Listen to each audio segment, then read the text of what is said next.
3-2 di Craven Cottage, 3 poin yang sangat penting. Gue happy sama Chelsea, gue happy karena ini Chelsea paling berkarakter setelah yang kita arungi 4 tahun terakhir. Masih banyak PR, lo ini yang happy nih, yang happy sama malam ini.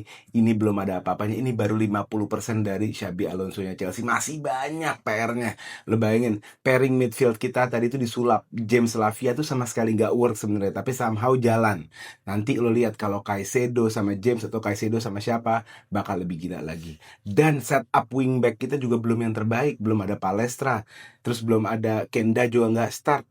Tadi Malo Gusto yang main tuh jelek banget. Dan poin terakhir gue adalah kartu merah tuh buat Robert Sanchez ya. Kartu merah dari gue buat dia.